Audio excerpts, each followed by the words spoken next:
All right, gamers. Welcome, welcome. Hope everybody's doing well. Josh, nothing. Ola, Swifty. Hope everybody's having a great time. I've been working on a character idea, but it's super long and a complicated backstory. Go ahead and post it. The plan is to do Humber review tomorrow, so we can check it out on stream during that. Good day, sir. Good day to you too. May I ask when the next Humber review will be? Coincidentally enough, tomorrow.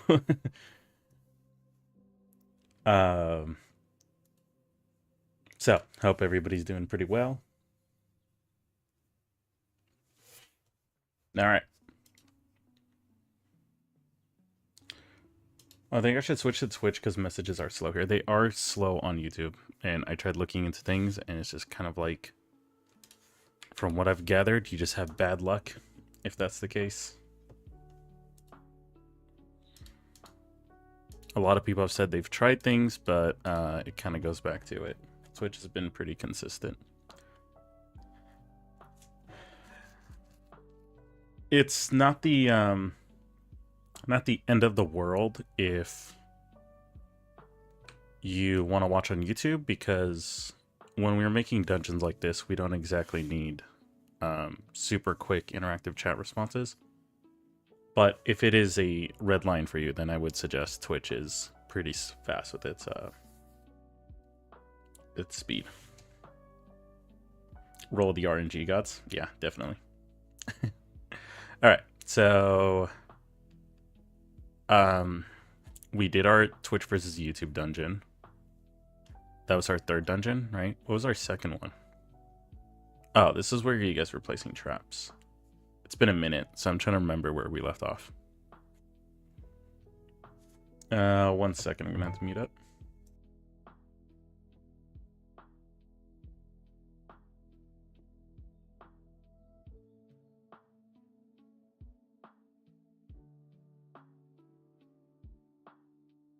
All right, gamers, I'm going to be AFK for like 3 minutes, and then I will be back. So, going back to the coffee symbol, just 3 minutes, and I will be back.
All right, we're back.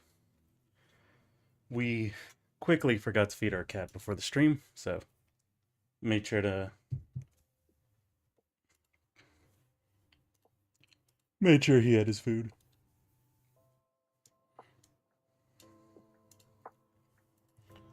All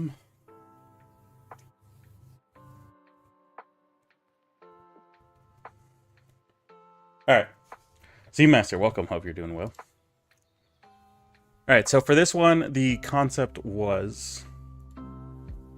Oh, hold it. The music just got loud.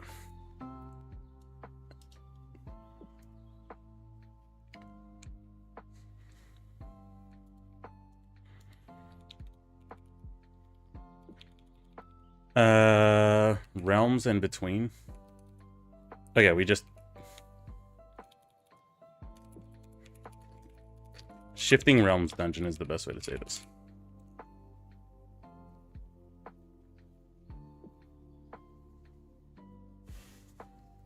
So let's do that one.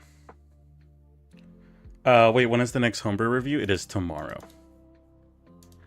So if any of you don't know, there is a homebrew section in the Discord that if you guys made your own homebrew, there are times where we review it as a stream, kind of give you some pointers. I usually try to tackle... I like prioritize people in chat and check theirs out because I can kind of directly interact with you. But if you're not in chat and I review it, I'll respond to your like little thread. And so you can go back to the stream and see what I said. Where he usually mercilessly roasts you. Yeah, I will sometimes. But cool experience. Very much. If you guys have ideas, go out there and share them with everybody. Keep in mind, homebrew review is pretty inconsistent sometimes. There are times where I'm in a mood where I can get like them done really, really quickly and frequently, and then other times where it's probably be like a couple of weeks before I get to them. Alright. I think the main shift I'm probably going to do in the future from now on is like do a lot of them off stream. Because usually on stream it just takes a bit. But off stream I can like kind of do it slowly and more methodically. Especially homebrew classes. Classes are the hard one because there's just a lot to read.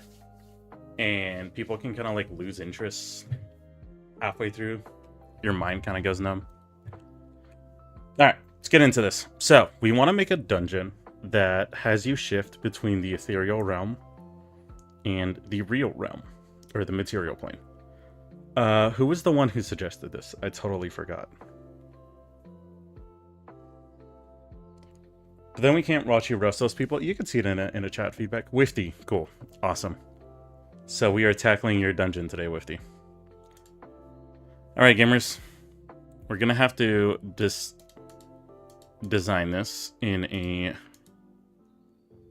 okay, I remember what we did now. I had to kind of go back. We're not drawing different routes. Actually, we could draw different routes, like shortcuts that can happen in the ethereal plane that they could take. But more importantly, we have to draw interactables that are in the material plane that people can interact with that affect the material plane.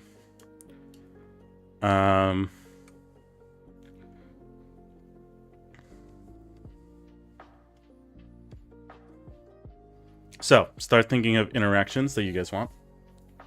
Oh, the idea for your character, he's a genie warlock. His biological parents were powerful adventurers that in their career freed a powerful genie who was sealed away for thousands of years. Their wish was for him to protect their unborn child, and they died shortly after. He took the child into his palace in the Citadel of Ice and Steel. He's got the adventuring itch from his parents and went out to explore the prime material plane, but collects books to send back to his adoptive father to catch up. Aw, it's kind of cute. Yeah, I'm a fan of that. The idea is that players would be split between the ethereal plane and the normal one, then complete puzzles that rely on both planes doing their part. Do we want to... What do you think, Chad? Do we want to have it that people are pretty, like... So we have our players here, like our party. Do we want to make it that it is randomly decided who goes into the ethereal plane? And, okay. Actually, I'm going to make the decision here because it'll just be simpler. A lot of times when you design rule sets, you got to think about what is your average D&D player going to do? And half of the time, they are stupid. So, when they enter a room or a challenge sequence, 2 random players, or whatever amount you decide based on your own party, will be put into the ethereal realm, and it'll change each time. So, in the first room, it could be these 2, but in the next room, it could be the other 2. And as such. And the only way you get out of the realm is if you succeed and pass it. That might be the best. Zelda Four Swords. Yeah, the channel we're listening to is called Bits and Hits. Give them a follow and a subscribe. They do amazing work. Very, very nice people. Kind enough to let you use their music on stream, because a lot of people are not that kind. Randomly decided by the DM. It could be. Also, it's hard to verbalize these ideas. Yeah, that goes with most things in D&D, but the challenge we have to tackle is to try to voice it. Oh, the dungeon concept reminds you of the game. Got it. Yeah, pretty much. That's actually a really good comparison. Okay, so, the problem, or the party, this isn't an issue. The DM can kind of decide this, put as many people in the realm. That's not what we really have to focus on designing. We have to design what are the puzzles exactly. So let's kind of free run some concepts.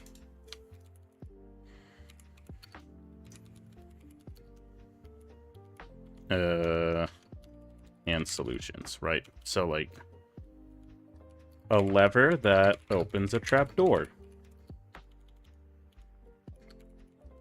That's pretty simple, pretty easy. We can get a little more complex. A button that shifts another player, and the one pressing the button. How do I say this in a better way?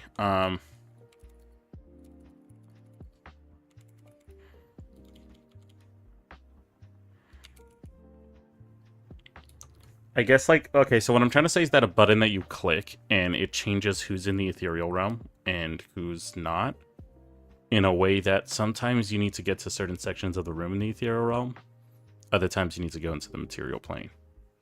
The only issue with this is wording it is as nothing said. It's hard to verbalize these ideas.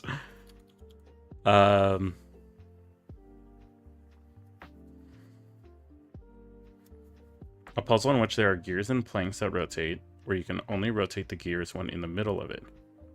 The plank can fill a gap between two gears, but on one side of the gear is an ethereal plank and the other one is a regular plank.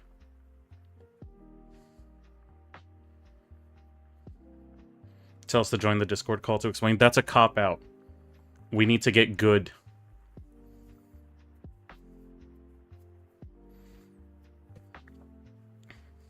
So it's a puzzle in which there are gears and planks that rotate, where you only rotate the gears when in the middle of it. Okay, so yeah, I get what you're saying.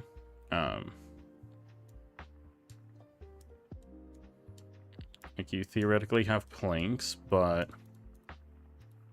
the other side of the plank is the ethereal realm.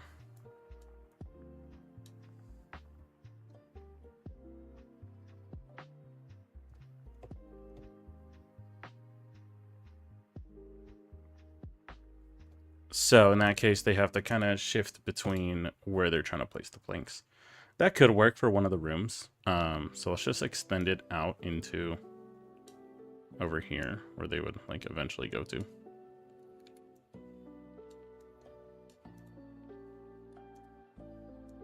This will kind of be a room in itself. Not a bad idea.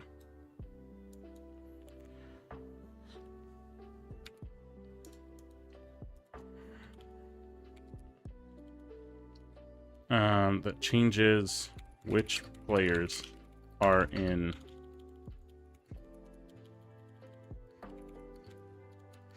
the ethereal realm. Oh my goodness, my typing today is awful. Alright.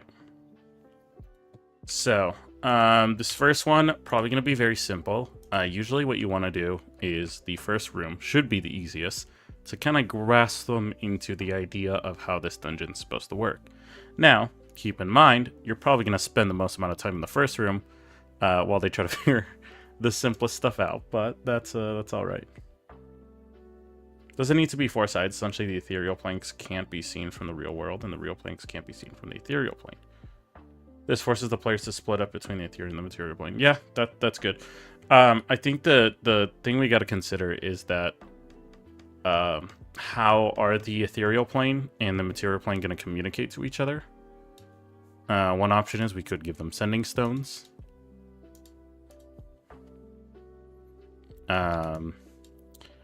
We could allow them to hear each other regardless. Written communications.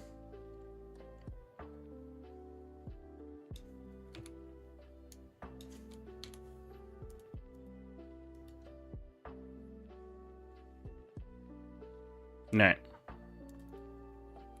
So for this one, we're just going to make it simple. There will be a lever right here that if the ethereal plane people pull, there will be a trapdoor that opens up. And when they go into the trapdoor, let me draw the trapdoor on this side. It'll be a little easier. There will be a trapdoor. When they go into the trapdoor, it leads into a room with a bunch of random stuff like barrels and chests, but more importantly, actually I just realized for trapdoors I should draw it as a plus.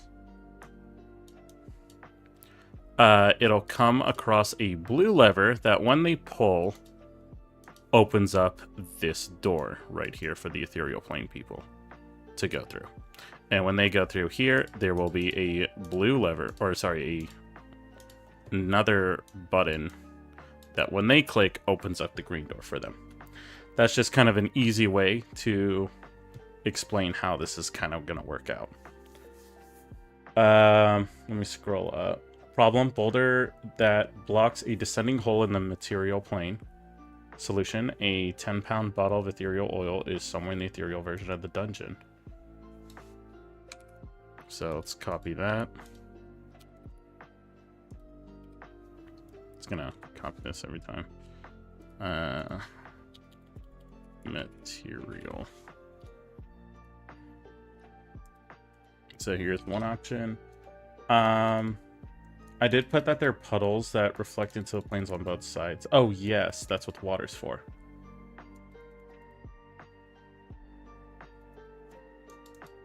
No communication, maybe not. Maybe they interact with dust on the floor to limit where they can communicate and for how long. I like the idea of the portal or the puddles being the only points where the two realms can communicate with each other. And so I think one thing that could be very funny is you make it like a charades thing. So whenever they go to a puddle, they can see each other, but they cannot speak to each other. So they have to just specifically, and, you know, out of character in the game too, communicate only through hand signals. Be right back, take your time. No, this is actually from Four Swords. The song, yeah. Can you make it so the ethereal plane and the material plane and the dungeon are upside down from one another? I think we could do that for one of the rooms. That could be a cool little thing. The little upside down area. We'll put it as like one of the final ones. So theoretically, after they solve this puzzle room, they will head to the final room, which will be that upside down area.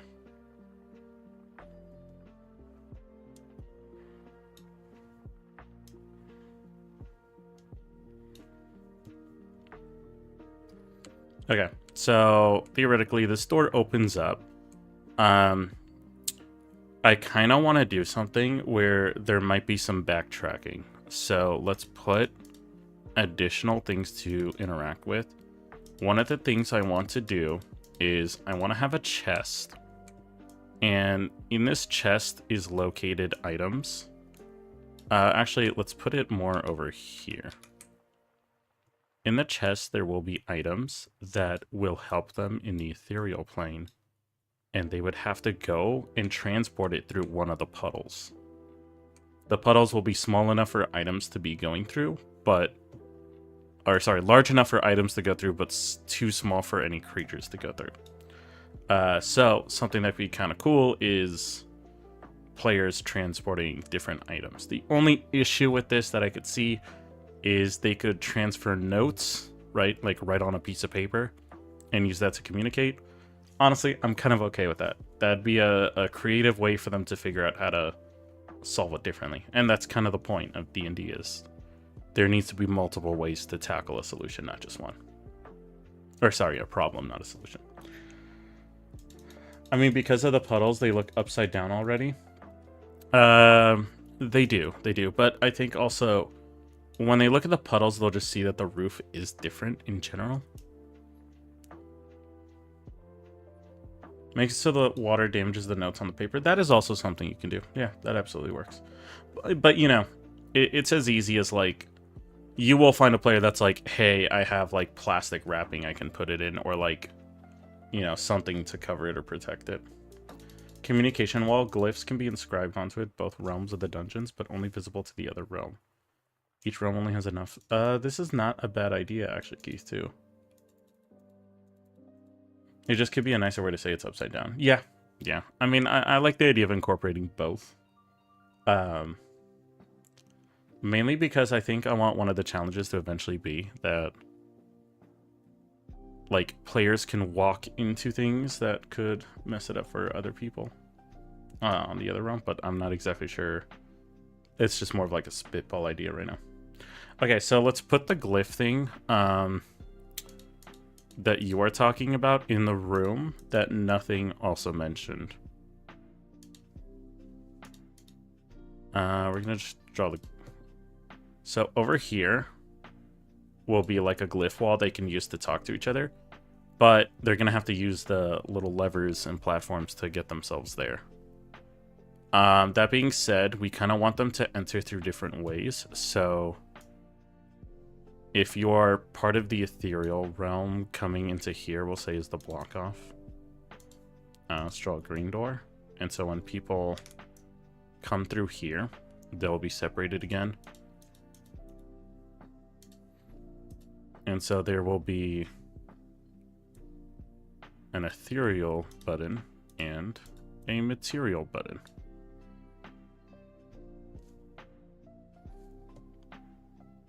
Works like a dead drop off letters.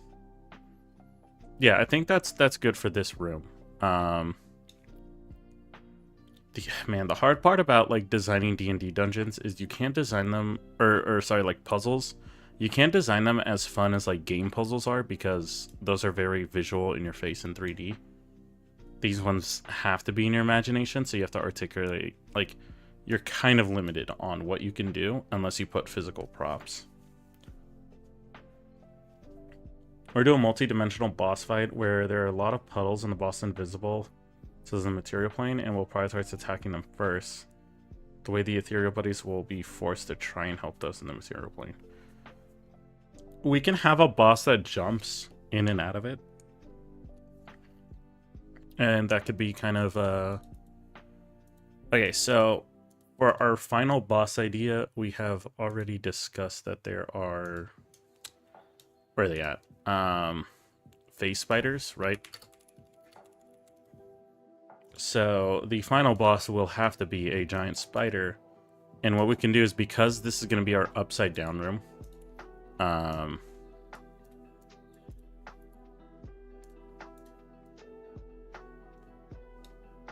there we go. Because this is the room that we want to have something going around upside down, the spider will jump up to the ceiling, and you have to go into the ethereal realm to fight it there. And then it will go back to the ground. You have to go back to the material plane. I think that could be a cool idea.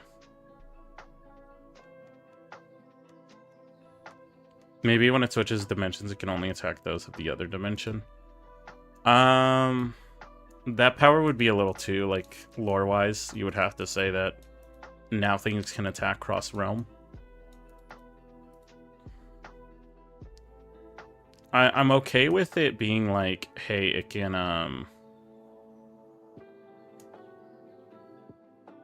go like upside down. Why can I not rotate this image? That's what I've been trying to do. No, I give up.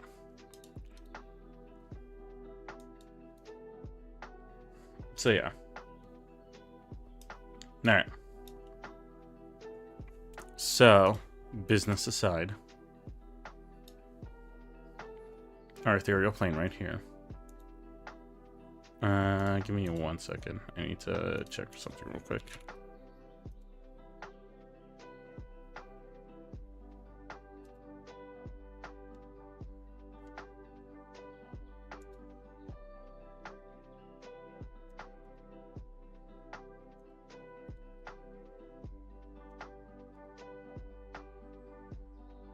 All right, yeah.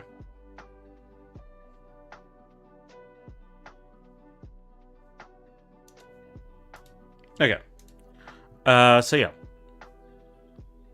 I think I'm cool with that. They have to go up to the ceiling to fight it when it goes up there. At this point, I think we just make it that the puddles are big enough for someone to fit through, but they are consumed when you use it.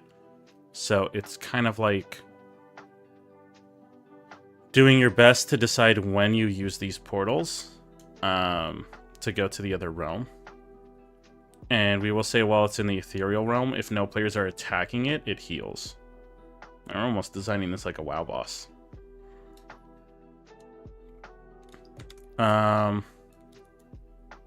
So yeah, I think that would actually be probably a cool thing. So final boss fight design.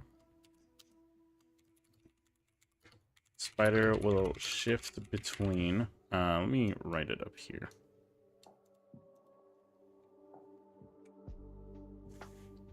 We'll shift between the material and ethereal realm.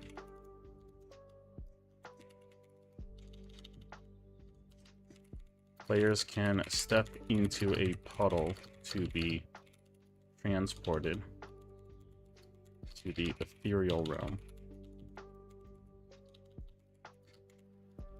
However, the puddle will be consumed in the process.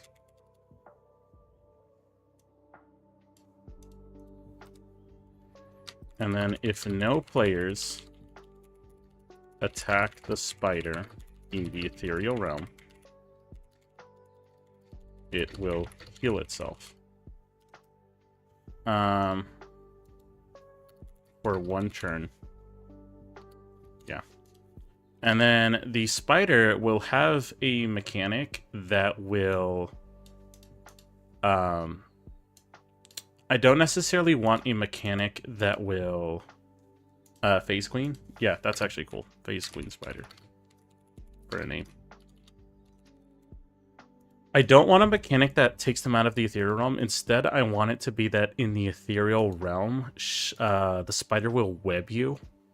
And if nobody is in that realm to break the web, you are pretty much just trapped in there. And that's how she can also stop people from attacking her. If, like, someone stays in the ethereal realm, she could try to web them. So over here, we kind of want to write boss abilities. And one of the abilities is... we'll call it Phase Web.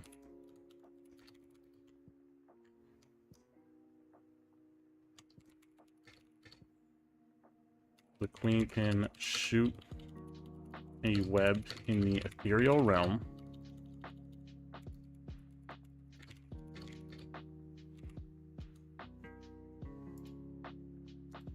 No, I typed that twice. In the ethereal realm to a target of her choosing. On a failed deck save,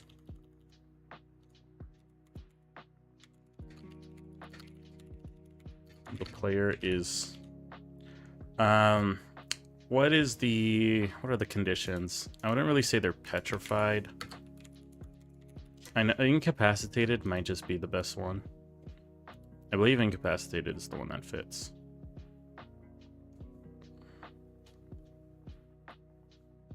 Yeah, you're just incapacitated.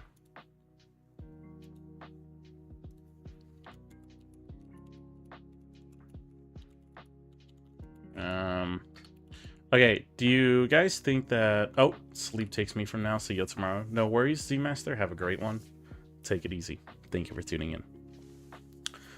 Do you guys want it that players can try to break out of it themselves? With a pretty high... yeah, I think a pretty high strength DC.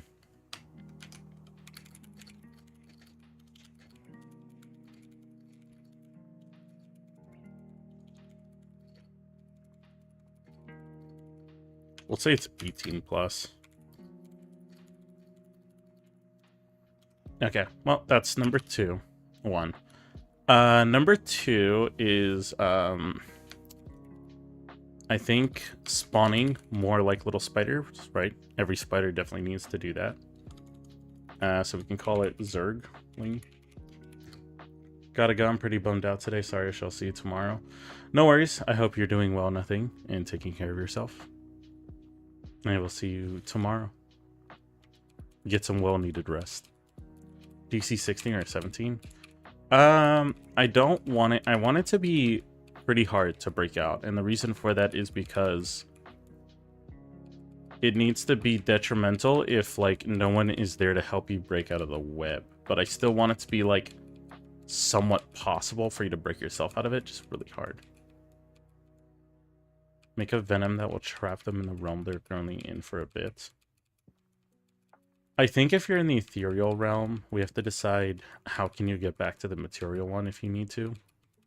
And we also want to give them the ability to make that mistake if like they all go there. And she heals. But there also kind of needs to be a way to force them. So I think it'll be an ability. Actually, yeah. So you know what? Let's grab your idea, nothing, and let's say that while webbed, a deadly toxin is secreted. No, I spelled secreted wrong. I spelled secreted very wrong. How do you spell secreted? Oh my goodness. Oh, I think I got it. Nope, I did not.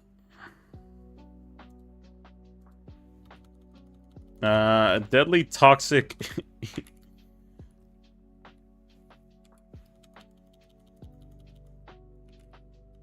Damages the player. For, let's say it's 2d8 for every turn. Thank you. My brain went, my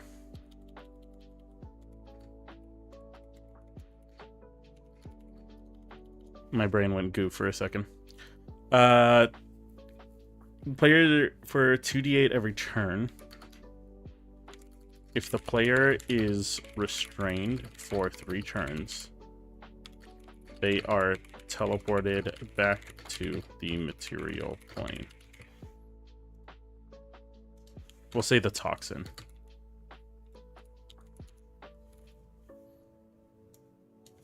Teleports them back to the material plane. Okay, so the point of this is that if the queen webs you up, her goal right there is to have you not attack her so she can start healing. You're getting damaged, but after 3 turns, you're just thrown out to a different realm. So she's kind of being chilling up there. Zerglings, we do want her to spawn little mini spiders. This will probably fall in as like a layer action that she can do in the ethereal realm. And I think that could also be kind of cool is layer actions that can only happen in the ethereal realm. So one is the Zergling. We'll just call it the Zerg Rush. That's kind of the cool ability. The queen spawns 1d6 base spiders to assist and attack.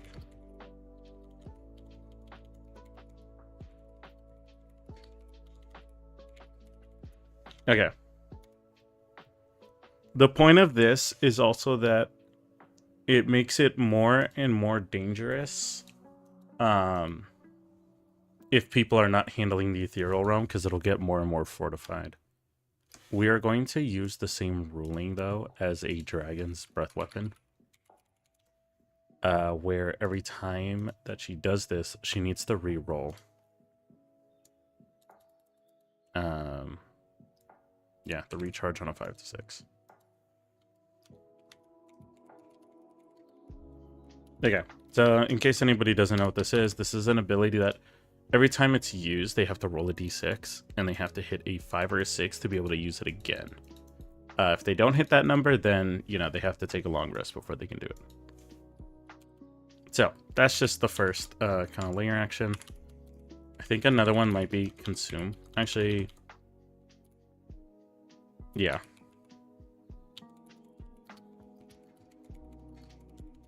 begins to drag all webbed creatures to consume.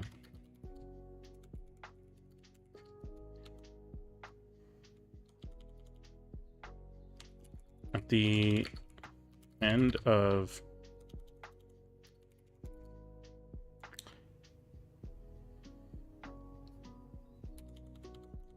we'll say at the end of her next turn, if any creatures are consumed, they suffer. This is supposed to be a pretty big deal if they're not broken out, and we're giving them a turn to essentially try to break out of it anyway. We're just gonna say they take 10d10 poison damage.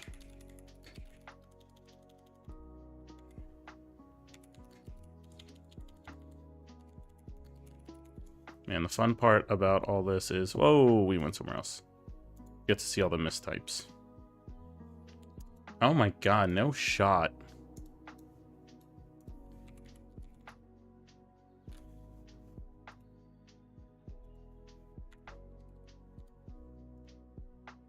Okay, never mind. So yeah, that'll be kind of the fun part.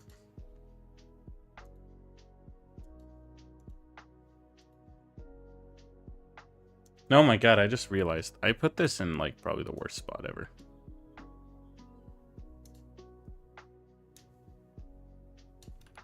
Let's put it down here. We could put it up here. I just need to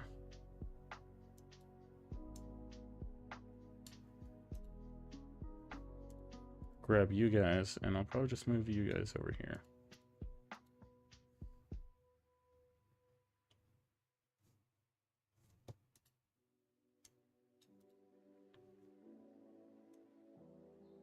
All right. Pretty nice, pretty nice. I think that's about it for now. I'm actually kind of down for the rest of the stream just to design this boss fight and then finish up this dungeon later. I'm really into just this boss fight. Are there any other ideas you guys can think of for the spider fight?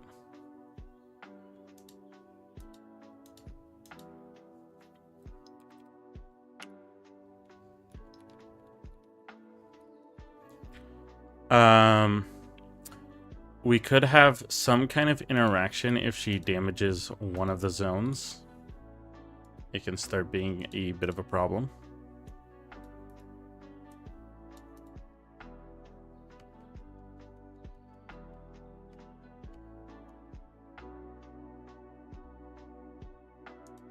No, I mean, honestly, spiders don't go really that crazy.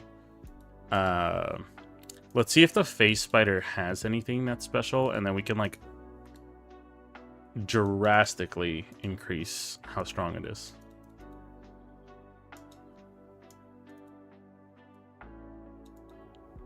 It can bite, climb, all of these. Okay, so she can magically shift as a bonus action between the planes. If the portals can return mid-fight, 3 or 4 is good. If not, maybe 8 or 9 portals. You know what I think we could probably do is put a bunch of portals, but have the spider potentially close them up.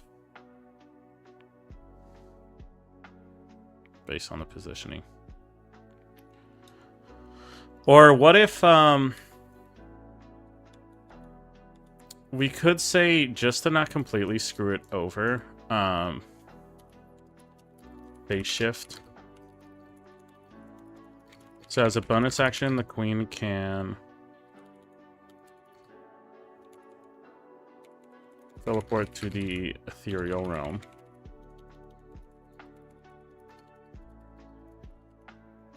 Each time this is done, 1d4 portals spawn in the material plane. Or sorry, puddles. So every time she shifts, at least one puddle is guaranteed to spawn for someone to go in there and try to do something. Yeah, I think that's good.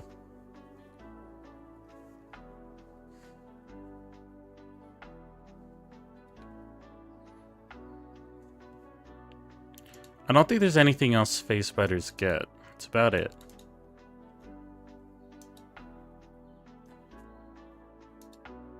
I think the main thing is the utility of being able to teleport in and out.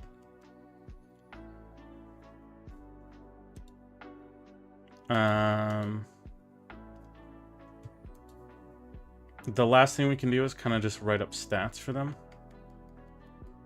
How does the fight interact with the border ethereal? What is the border ethereal?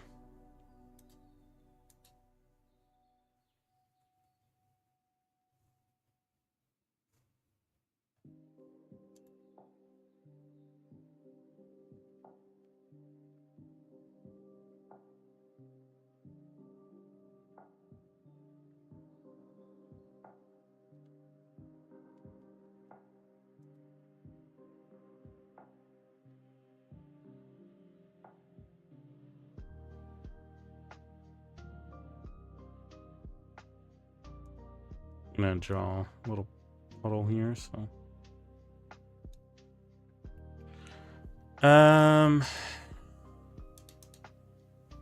Yeah, I think so far more ideas will come later.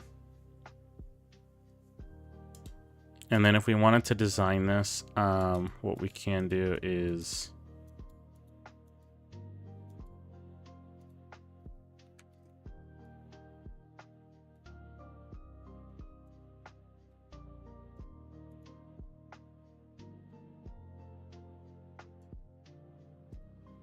we can grab the stats and then just increase them as our base structure of what her stats should be. That's usually what I always like to do. If that I'm putting a boss version of something, grab what they are already and then just increase it. We're not going to write a full sheet. We're just going to write down what the stats are. So AC's 13. I think we just increase it to 16. Sounds fair. HP, I'm going to say because it can regenerate, it shouldn't have high max HP, is the idea. So, this isn't particularly a high level dungeon. I think around like 87 health is fine for now. Speed, we'll just put it at 45, it's a little faster. Speed / climb. I hate when it does that. Okay.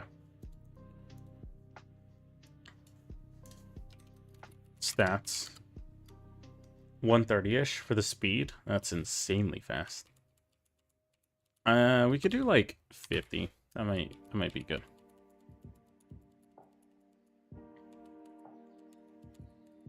Keep in mind, it would make it that like dashing would be so crazy fast. So strength we can put at, it's normally 15. It's going to attack with, I don't know if they want this to attack with dex or strength. I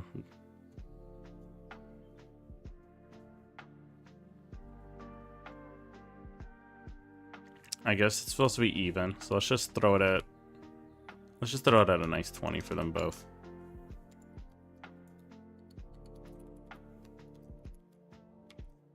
Alright. Con, it's a little healthier, right? So, Cyrus, thank you so much for following. Or Cyrus 1231. We'll put the con at like 16. Intelligence should just remain the same. I guess 7. No modifier increase, but lore-wise, as the queen spider, it should just be a little bit smarter. Same thing with wisdom, and then charisma, 7. Stealth. Let's change it to. It goes from +2 to +3, so that's +9 with the new dex bonus. I think the senses are fine. Actually, let's give it blind sight for 10 feet. That'll work. challenge rating, this is about an 8. Okay. That's the stats for the spider. And with that, we have the abilities. We have kind of mechanically the design of it. I think we have the last part of the dungeon made. Definitely. Yeah, this is good. I like it.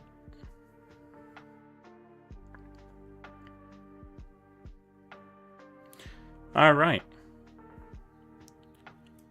As far as everything else on the dungeon, honestly, this room is going to be the trickiest part, but it will also require the most amount of thinking, and it's not something we're going to be able to think about in a day. So we'll have to come back to this next time we do dungeons, and then kind of over the course of that time think about ideas and then put them in. I think that ends it there. Tomorrow we're going to do homebrew review.